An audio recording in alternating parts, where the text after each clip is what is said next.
following signal was a test of this weather radio station's public warning system. During potentially dangerous situations, specially built receivers can be automatically activated by the signal to warn of the impending hazard. Tests of the signal and receiver's performance are normally conducted by the National Weather Service between 10 a.m. and noon each Wednesday.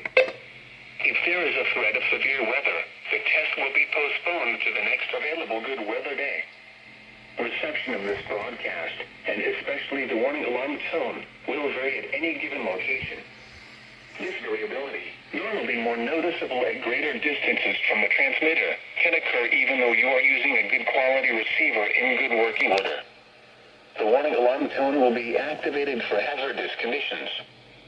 The station you are listening to and the counties we alarm for are listed in a statement at the top of each hour.